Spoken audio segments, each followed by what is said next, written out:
అందరికీ నమస్కారం. చాలా చాలా ధన్యవాదాలు.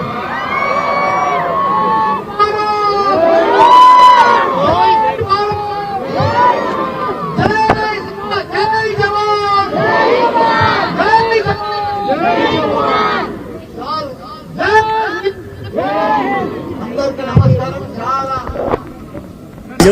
అందరూ కూడా పొద్దున్నే 6 సంధి కూడా కోసం మనమందరం మన దేశానికి మేము కూడా మీకు సపోర్ట్ ఉన్నాం.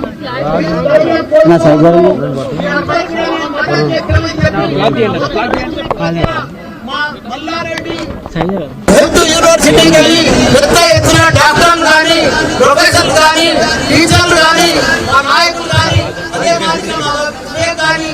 పెద్ద హరీశాలు కానీ అందరూ కూడా మా టీఆర్ఎస్ పార్టీ తరఫు నుంచి కూడా అందరూ కూడా సైనికులకు మేము మద్దతు ఉంటామని చెప్పి పెద్ద ఎత్తున ఈరోజు ప్రోగ్రాం పెట్టుకున్నాం. ఏది ఏమైనా మనకు స్వాతంత్రం వచ్చి 75 సంవత్సరాలు అయింది. మనము పాకిస్తాన్ తోటి ఎప్పటికీ బాధలు పడుతూనే ఉన్నాం. ఉగ్రవాదులతో వాళ్ళు పోషిస్తూనే ఉన్నారు. మనం ప్రధానమంత్రికి ఒకటే మేము మనవి చేస్తున్నాం అందరికీ, మోడీజీ पाकिस्तान उग्रवादों को खत्म करो, कुचल कुचल के रख दो। एक जिंदगी में फिर अपना भारत का तरफ नहीं देख रहा वो लोग. उग्रवादों को पूरा पाकिस्तान ప్రపంచంలో చిత్రపటంలోనే పాకిస్తాన్ కనిపిస్తుంది. మనం 75 సంవత్సరాల నుండి బాధపెడుతున్నారు. మనం ఇట్లా భరించలేము. మనం ఇక ఓపిక లేదు మనకు.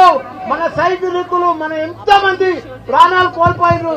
ఈ రోజు కూడా మన తెలుగు బిడ్డ మురళీ నాయక్ గారు చనిపోయారు. ఆయనకు కూడా పెద్ద ఎత్తున సంతానం. ఆయన మనం ఎంత ఇచ్చినా ఆయన లోటు తీర్చలేము. ఆయన కుటుంబానికి కూడా చెప్తున్న మనం మాత్రం ఇప్పుడు వదిలేదే లేదు. మన భారత సైనికులకు మొత్తం ధైర్యంగా మేము డాక్టర్లము, ఇంజనీర్లము, ప్రొఫెసర్లము, లీడర్లము, మా టీఆర్ఎస్ పార్టీ మొత్తం మీకు మద్దతు ఇస్తుంది. మీరందరూ కూడా పోరాడి ఆ ఉగ్రవాదులను మొత్తం ఖతం చేయాలని కోరుకుంటున్నా. జై జవాన్. ఇప్పుడు పెద్దలు గౌరవనీయులు మా హరీశన్న మాట్లాడవలసిందిగా కోరుతున్నారు. జై భారత్.